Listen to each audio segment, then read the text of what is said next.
Hello students, good morning. Welcome to my YouTube channel K Singh study group. कल high school के लिए गणित के विषय में एक वीडियो बनाया गया था जिसमें आपको बताया गया था कि हाई स्कूल के बोर्ड के पेपर को कैसे सॉल्व करते हैं। उसी क्रम में वीडियो लंबा हो रहा था तो उसको प्रश्न नंबर 3 तक ले जाकर रोक दिया गया था। ये पेपर जो है, पेपर का कोड जो है 822NA 822NA का कोड है और ये पेपर जो है 2020 का पेपर है। तो 2020 का पेपर से इस समय 30% कोरोना काल के चलते माइनस किया गया है सिलेबस को, तो कुछ प्रश्न इसमें से निकाले भी गए हैं। यहाँ पे आपको ये बताया जा रहा है कि कम से कम समय में कैसे अपने प्रश्नों को आप शीघ्रता से सॉल्व कर लें और प्रश्न का उत्तर किस प्रकार से लिखें कि आपका नंबर जो है परीक्षा में परीक्षक के द्वारा न काटा जा सके। उन बिंदुओं पे विशेष रूप से बात होनी है। प्रश्न का उत्तर लिखना तो आपको समझाया गया है, जब एक्सरसाइज वगैरह बताया गया है या बताया जाता होगा आपको तो वहाँ। इसमें कल प्रश्न नंबर 3 तक हम लोग कर लिए थे। प्रश्न नंबर 4 का क्वेश्चन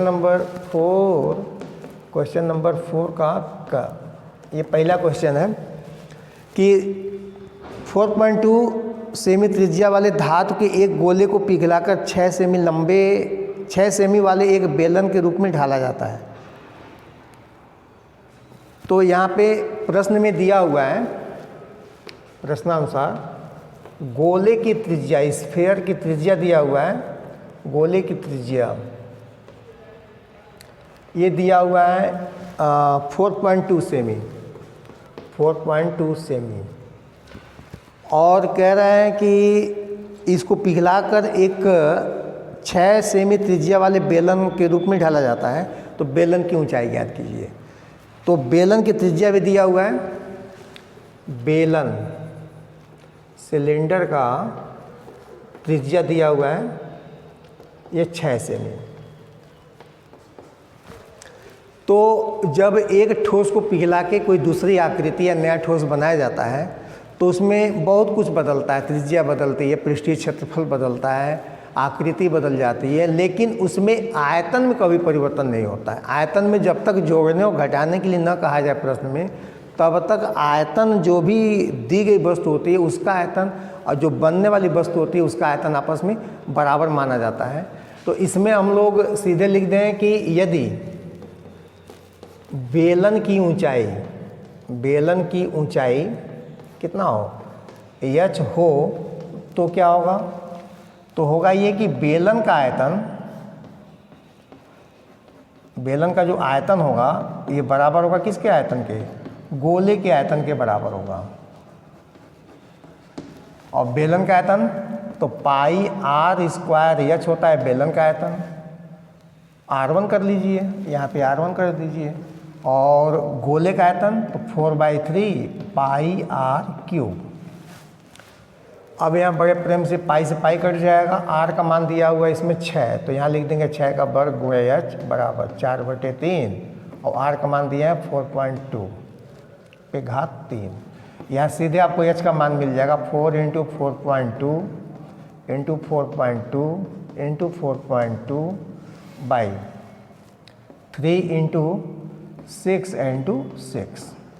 यहाँ वर्ग के रूप में लिखने से बहुत फ़ायदा नहीं होता है, क्योंकि आप वर्ग के रूप में 36 लिख दिया, 36 का मल्टीप्लाई करके 3 में उसको आगे 108 करके लिख दिया, तो उससे बहुत फ़ायदा नहीं होगा, क्योंकि अभी आपको इसको हल भी करना है और जल्दी हल करना है। तो अगर आप ऐसे भाग में छोटे छोटे भाग में करके तोड़ के रखेंगे तो ये शीघ्रता से हल भी होता है। जैसे आप इसको इससे काट सकते हैं 0.7 में, फिर इसको इससे काट सकते हैं 0.7, और फिर ये इससे ये भी कट सकता है 1.4। अब ये थोड़ा सा सरल हो गया। मौखिक गुणा कुछ हो सकता है, ये 1.4 है, ये 4 है, तो ये हो जाएगा 5.6, और ये 7 × 7 है तो 49 तो होगा ही, और पॉइंट लगा देंगे यहाँ पे। अब केवल आपको एक छोटा सा गुणा करना रह गया कि 5.6 का गुणा 0.49 में कर लीजिए। यही सेंटीमीटर में हो जाएगा बेलन की ऊंचाई, और यही आपका जो है उत्तर हो जाएगा। ये हो गया। इसी तरह से प्रश्न नंबर चौथे का ख, क्वेश्चन नंबर 4 का, इसका जो सेकंड क्वेश्चन है उसमें दे रहा है कि द्विघात समीकरण 2x square minus 4x 2x square minus 4x plus 3 is equal to 0 का विविक्तिकर ज्ञात कीजिए, डिस्क्रिमिनेंट्स ज्ञात कीजिए तथा फिर मूलों की प्रकृति बताइए, नेचर ऑफ रूट्स। तो इसकी तुलना हम लोग कर लेते हैं द्विघात के मानक समीकरण से, और यहाँ से ये दिया गया समीकरण हो गया और ये हम लोग का मानक समीकरण हो गया, ये होता है। तुलना करेंगे लो तो मिल जाएगा a equal to 2, b equal to -4 और c इज इक्वल टू 3। थोड़ा बहुत गलती होने की संभावना ये होती है, माइनस चिन्ह जो है छूट जाता है जल्दी में या अज्ञानता से। अब यहाँ से विविक्तिकर को हम लोग d से दिखाते हैं और d का मान होता है b स्क्वायर माइनस 4ac। अभी आपको मान रखना है b स्क्वायर मीन्स -4 और -4 इंटू 2 इंटू 3। इसको सॉल्व करें इन लोग तो 16 माइनस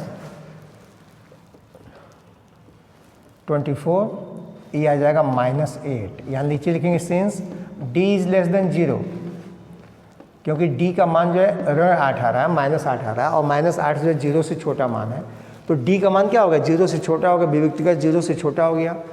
इसलिए समीकरण के मूल इमेजनरी होंगे, अधिकल्पित होंगे, अधिकल्पित या काल्पनिक, अधिकल्पित हैं या होंगे, अधिकल्पित। नीचे अंडरलाइन कर दीजिए, ये आपका आंसर हो गया, बस ये हो गया। इसके बाद से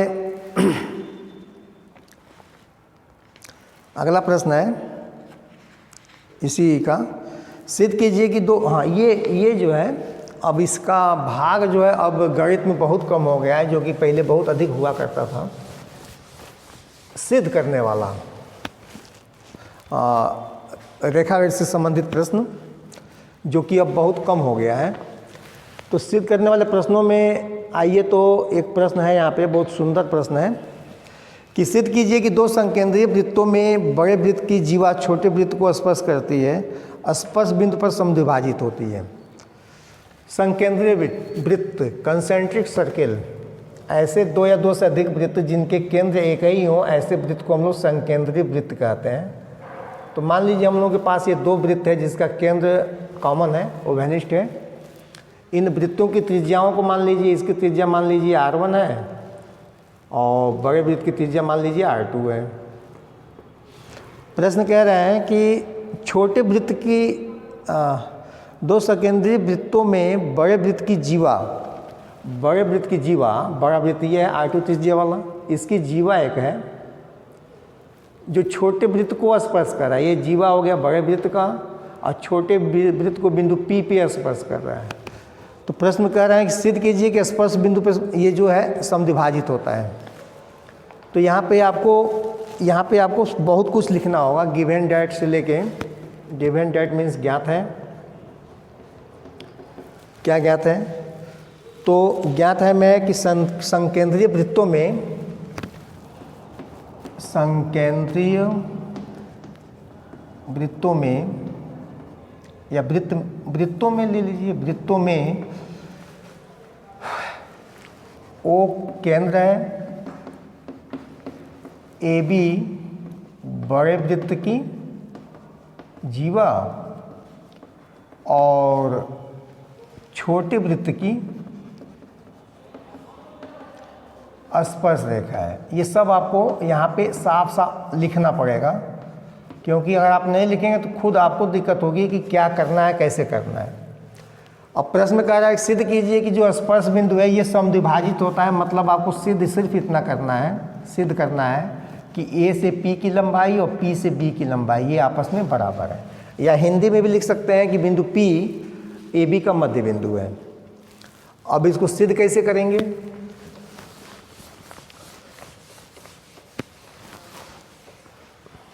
इसको सिद्ध कैसे करेंगे जिससे कि ये P जो है AB का मध्य बिंदु हो जाए।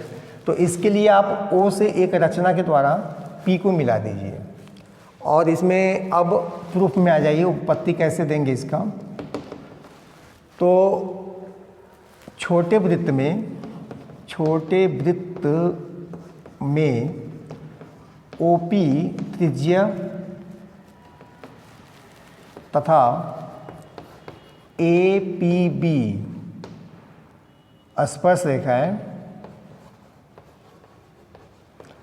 तो वृत्त वाले पाठ में आपको बताया गया है कि किसी भी वृत्त की त्रिज्या जो होती है, त्रिज्या के सिरे पे यदि स्पर्श रेखा खींचा गया है तो त्रिज्या और स्पर्श रेखा सदैव परस्पर लंब होते हैं। एक बार फिर ध्यान से सुनिए, किसी भी वृत्त के त्रिज्या पर, त्रिज्या के सिरे पे खींची गई रेखा स्पर्श रेखा होती है, यह भी प्रमेय है। या आप यह कह सकते हैं कि त्रिज्या और स्पर्श रेखा सदैव लंब होते हैं या परस्पर सदैव लंब होते हैं, यानी कि यह कोण जो है सदैव 90 अंश का ही होगा, एकदम क्लियर है।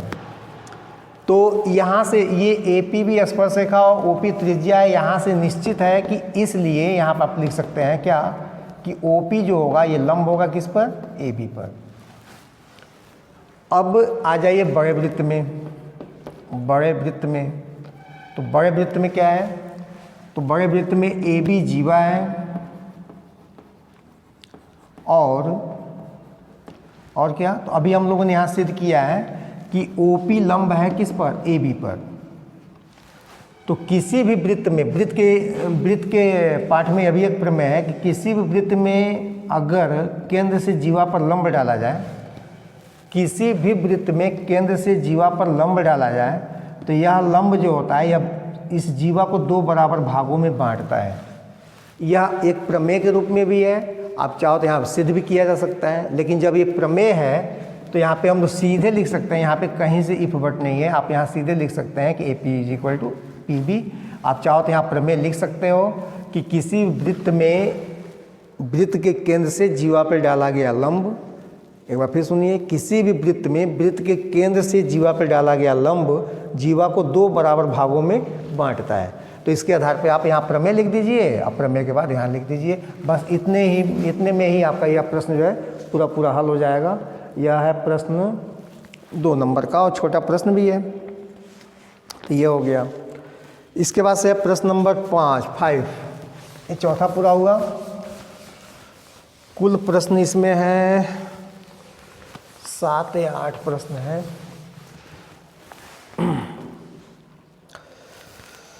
हाँ, क्वेश्चन नंबर 5, इसमें भी दिए हुए हैं कितने प्रश्न हैं क्वेश्चन नंबर 5 में। इसमें 4 प्रश्न है, सब 4 नंबर का है। फिर प्रश्न नंबर 6 है और उसके बाद से प्रश्न नंबर 7 है, उसमें केवल 2 प्रश्न है। प्रश्न नंबर 6 में 4 प्रश्न है और 5 में भी 4 प्रश्न है। हाँ, ये प्रश्न है, सिद्ध कीजिए sin A, ये त्रिकोणमिति का प्रश्न है, sin A/1 + cos A plus, तो यहाँ 1 + cos A यहाँ पे होगा, cos A/sin A = 2 cosec A, 2 cosec A। तो त्रिकोणमिति के इस तरह के प्रश्नों को हल करने के 3 तरीके होते हैं। पहला तरीका तो ये होता है कि आप LHS ले लें और LHS लेने के बाद इसको हल करके RHS के बराबर ला दें। फिर वही तरीका होता है कि RHS ले लें, RHS से LHS ला दें। और एक तीसरा तरीका होता है कि LHS RHS दोनों को सॉल्व किया जाता है, लेकिन कोशिश ये किया जाता है कि जिधर अधिक पद हो उसको लेके हल किया जाए, तो अधिक से कम लाना थोड़ा सरल होता है बजाय इसके कि कम से अधिक। अब इससे ये लाना थोड़ा ज़्यादा मुश्किल है, लेकिन इससे ये लाना एकदम सरल है। कैसे? कुछ नहीं, अगर आपको आ रहा है तो यहाँ पे 2 फलन दिया हुआ है, इन फलनों को आप जोड़ सकते हो। तो जोड़ने के लिए इसके हर जो है अलग अलग है, तो इनका LCM जो सीधे इनका मल्टीप्लिकेशन इसका LCM हो जाएगा। अब इसको जोड़ लेंगे लो, तो sin A से इसमें भाग देंगे तो ये कटेगा, sin A 1 + cos A से भाग देंगे तो ये कटेगा, बचेगा sin का, sin में गुणा कराएंगे तो sin² A हो जाएगा। फिर प्लस है तो प्लस, इससे भाग देंगे लो तो ये कटेगा, फिर इसका 1 + cos A का गुणा इधर होगा तो ये 1 + cos A का होल स्क्वायर को यहीं तोड़ लीजिए तो 1 + cos² अब प्लस 2 cos A। एकदम नॉर्मली इसमें कुछ सोचना ही नहीं है, जो भी पद दिया है उसको आप उसका अपने LCM लिया, LCM लेके उसको जोड़ दिया। अब यहाँ ध्यान से देखिए, ये sin² और ये cos² मिलके हो जाएगा 1 और 1 पहले से है, अब plus 2 cos A by sin A into 1 plus cos A। अब इसके आगे आपको फिर नहीं सोचना है, क्योंकि अभी आपके पास काम है इस एक और एक को जोड़ना भी है। चलिए इसको जोड़ दीजिए। इसमें बहुत आगे नहीं, लेकिन एक दो स्टेप आगे सोचते हैं, बहुत आगे नहीं सोचते हैं, क्योंकि इसके प्रश्न हाई स्कूल के लेवल पे इस तरह के नहीं होते हैं कि आपको बहुत सोचना है। ये आप सीधे जो मैथमेटिकल प्रोसेस है उसको करते जाइए, अब प्रश्न अपने आप आगे बढ़ता जाएगा। इसके बाद फिर नहीं सोचना, यहाँ भी 2 है, यहाँ भी 2 है, चलिए 2 कॉमन लिया जाए। 2 कॉमन ले लिए तो यहाँ बच गया 1 प्लस cos A, और देखिए नीचे बच गया sin A into 1 plus cos A। अब ये पूरा 1 प्लस cos A से 1 प्लस cos A क्या हो गया, कट गया, बचा कितना 2 by sine A। 1 by sine cosec होता है, तो आप लिख सकते हो यहाँ पे 2 कोसेक A, और ये हो गया आपका RHS।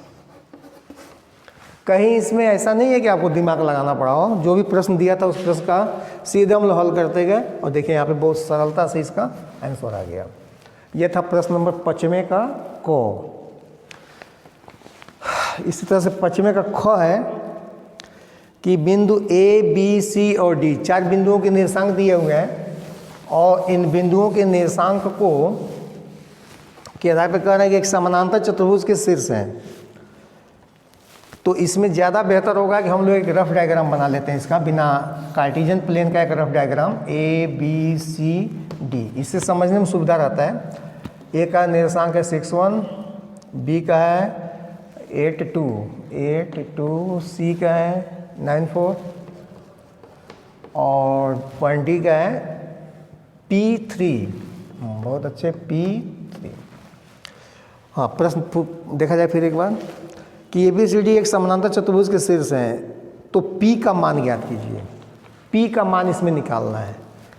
तो P का मान निकालने के लिए बहुत उपाय हो सकता है। सब चूंकि ये समानांतर चतुर्भुज के शीर्ष है, तो AB will be equal to CD, यहाँ से भी निकल जाएगा। AB में आपको एक यहाँ पे मान निकल जाएगा, और यहाँ पे अज्ञात राशि P मिलेगा, समीकरण बन जाएगा, उससे मान निकल जाएगा। या आप AC विकर्ण ले लीजिए और BD विकर्ण ले लीजिए, और जो ये बिंदु O है, दोनों विकर्णों का प्रच्छेद बिंदु, ये AC का भी मध्य बिंदु होगा और BD का भी मध्य बिंदु होगा। इस विधि से भी आप इसको निकाल सकते हैं। तो इसमें हमको लग रहा है यही उपाय अपनाना चाहिए। भुजाओं की लंबाई से भी निकल जाएगा, लेकिन ये ऐसे थोड़ा सा और जल्दी निकल जाएगा। तो कैसे लिखा जाएगा, तो चूँकि A, B, C तथा D समानांतर चतुर्भुज के शीर्ष हैं, इसलिए AC तथा BD मतलब दोनों विकर्ण परस्पर क्या करते हैं, समद्विभाजित करते हैं। यह प्रमेय जो है 9th में है, समद्विभाजित, कि समानांतर चतुर्भुज के विकर्ण जो है परस्पर समद्विभाजित करते हैं, एक दूसरे को 2 बराबर भागों में बांटते हैं। तो AC तथा BD परस्पर समद्विभाजित करते हैं, क्योंकि ये समानांतर चतुर्भुज के विकर्ण है। ये कन्फर्म है, निश्चित है। अगर समानांतर चतुर्भुज के विकर्ण है, तो समानांतर चतुर्भुज के विकर्ण जो एक दूसरे को 2 बराबर भागों में बांटते हैं। अब इसको आप आगे बढ़ाओगे तो क्या मिलेगा, यहाँ देखिए ध्यान से, कि AC से जो यक्ष मान मिलेगा, BD से जो यक्ष मान मिलेगा, वो दोनों आपस में बराबर होगा। मतलब P + 8/2 का वैल्यू जो होगा, इसका यक्ष मान 9 + 6/2, 9 + 6/2 के इक्वल होगा। इस 2 से ये 2 कट जाएगा। P + 8 की वैल्यू जो है 9 + 6 मिल के 15 हो जाएगा, यानी P = 15 - 8, ये हो जाएगा 7। काम खत्म। या इससे भी आप चाहो तो निकालोगे, इससे भी वही मान मिलेगा, इससे भी ये प्रश्न हल हो जाएगा, लेकिन थोड़ा सा बड़ा होगा, ये कैलकुलेशन में छोटा है, बस इसी के लिए विधि अपनाया है। ये हो गया 55 का, ये प्रश्न था 55 का ख। आप यहाँ जरूर लिखिएगा, ये जो प्रश्न था ये था 55 का ख, सॉरी 55 का ख नहीं था, 55 का ग था। ये 55 का ग था, 55 का ख बीच में छूट गया, 55 का ख जो है बीच में छूट गया। 55 का ख है 2 घन जिसके प्रत्येक का आयतन 64 घन सेमी है कि संलग्न फलकों को मिलाकर एक घनाभ बनाया जाता है। इससे प्राप्त घनाभ का कुल पृष्ठीय क्षेत्रफल ज्ञात कीजिए। दो घन है और दोनों घनों को मिलाकर एक घनाभ बनाया जाता है। एक रफ डायग्राम, हम बार बार कह रहे हैं कि रफ डायग्राम जो प्रश्न को हल करने में बड़ी सहायक होते हैं। देखिए, एक घनाभ हो गया पहला, एक घनाभ हो गया दूसरा। दो घन को मिला के घनाभ बना दिए। अब घन का आयतन दिया हुआ है, घन का आयतन दिए हुए हैं 64 घन सेमी, 64 घन सेमी क्यूब इसका आयतन दिए हुए हैं। तो घन की भुजा कितनी हो जाएगी? घन की भुजा ए हो तो क्या होगा? तो होगा ये कि ए क्यूब इज इक्वल टू 64 हो जाएगा, यानी ए इज इक्वल टू हो जाएगा 4। ए इज इक्वल टू 4 मतलब इसकी लंबाई हो गई, ये सब लंबाई जो है 4 हो गया, ये भी 4 हो गया, ये भी हो गया, ये भी हो गया। और जब दो घन को मिलाया तो ये भी 4 हो गया। तो घनाभ की लंबाई कितनी हो जाएगी? इसलिए घनाभ की लंबाई जो है, लंबाई यल बराबर हो जाएगा 4 + 4 यानी कि 8, और चौड़ाई कितना हो जाएगा 4, और ऊंचाई कितना हो जाएगा, ये भी 4। ये सब सेंटीमीटर में होगा, केवल लंबाई चेंज होगा, ऊंचाई और चौड़ाई तो वही रह जाएगा। तो इसके हिसाब से क्या पूछा जा रहा है? प्राप्त घनाभ का कुल पृष्ठीय क्षेत्रफल। तो घनाभ का वक्र पृष्ठ कितना होगा? घनाभ का पृष्ठीय क्षेत्रफल या कुल पृष्ठीय क्षेत्रफल कितना होगा? तो आपको पता है 2LB + BH + HL। यहाँ मान रख देंगे 2L मीन्स 8, 4, 4, 4, 4 और 8। अब ये 2 8 को 32, 16 और 32, 32 दूनी 64, 32 और 32 मिलके 64 हुआ, 64 6 70 10 80 दूनी 160 वर्ग सेमी हो जाएगा उस घनाभ का पृष्ठीय क्षेत्रफल। ये था पचवें का ख जो छूट गया था, ग पहले हो गया था, पचवें का ख यहाँ हो गया। अब फिर कंटिन्यूसली में आइए, पचवें का घ हो गया, पचवें का घ आइए, पचवें का घ है। सिद्ध कीजिए कि किसी बाह्य बिंदु से वृत्त पर खींची गई दो स्पर्शरेखाओं की लंबाइयां बराबर होती हैं। ये भी फिर ज्यामिति से प्रश्न आ गया। किसी वृत्त पर, पचवें का घ है, किसी वृत्त पर बाह्य बिंदु से खींचे गए स्पर्शरेखाओं की लंबाइयां बराबर होती हैं। मतलब ये अगर PA और PB स्पर्शरेखा हैं तो यहाँ गिवन डेट या ज्ञात है में क्या लिखा जाएगा कि वृत्त COR मतलब ऐसा सर्किल जिसका सेंटर पॉइंट O पे है और रेडियस जो है R है। ऐसा वृत्त जिसका केंद्र O पे है और त्रिज्या R है। वृत्त COR पर बिंदु P से स्पर्श रेखा युग्म कौन कौन? PA तथा PB खींचे गए हैं या हैं, ये दोनों स्पर्श रेखा युग्म है। कैसे खींचा जाएगा ये प्रॉब्लम नहीं है। प्रॉब्लम यह है कि ये स्पर्श रेखाएं खींची गई ऐसा प्रश्न में कहा जाए तो हम लोग को सिद्ध करना है। सिद्ध क्या करना है? तो इसमें हम लोग को सिद्ध करना है कि ये PA और PB की लंबाई आपस में समान होगा, ये हम लोग को सिद्ध करना है। तो सिद्ध कैसे किया जाएगा ये प्रॉब्लम है। यहाँ पे स्पर्श रेखा कैसे खींचा जाएगा ये अलग प्रॉब्लम है, ये रचना में आपको बताया जाएगा। रचना के समय आपको बताया जाएगा कि स्पर्श रेखा कैसे खींचा जा सकता है। लेकिन यहाँ पे है कि जो दो स्पर्श रेखाएँ खींची गई इनकी लंबाइयाँ आपस में समान है, ऐसा प्रश्न है। अब इसको सिद्ध कैसे करेंगे? तो सिद्ध करने के लिए इसमें छोटा सा एक रचना करिए। रचना क्या करिए कि केंद्र तो पता है, केंद्र से P को मिलाइए, फिर A से O को और B से O को। और हम लोगों को अब सीधा प्रश्न बन गया कि हम लोगों को इसकी लंबाई को इसके बराबर करना है। तो सीधा उपाय है कि इन दोनों त्रिभुजों को, किन त्रिभुजों को? APO और BPO को इनकी दोनों को आपस में सर्वांगसम कर दें हम लोग किसी तरीके से, तो इनके क्षेत्रफल आपस में समान हो जाएंगे। तो इसके उपपत्ति में, प्रूफ में हम लोग सिर्फ ये लेंगे कि त्रिभुज APO और त्रिभुज BPO में क्या है? तो OP बराबर OP, ये OP भुजा दोनों में उभयनिष्ठ है। आप यहाँ कॉमन साइड लिख सकते हो उभयनिष्ठ भुजा, उभयनिष्ठ भुजा कॉमन साइड है ये। फिर ओ ए बराबर ओ बी, क्योंकि एक ही वृत्त की त्रिज्या है, ओ ए और ओ बी वृत्त की त्रिज्या, वो अभी ये भी एक ही वृत्त की त्रिज्या तो ये भी बराबर होंगे। और स्पर्शरेखा और त्रिज्या परस्पर लंब होते हैं तो कोण ए बराबर कोण बी, ये प्रत्येक जो है 90 अंश के होंगे। तो ये 90 अंश का कोण है, तो 90 अंश का कोण है तो समकोण यहाँ पे है तो कर्ण ओपी हो जाएगा। तो इस त्रिभुज में कर्ण और एक भुजा, इस त्रिभुज में कर्ण और एक भुजा के बराबर है।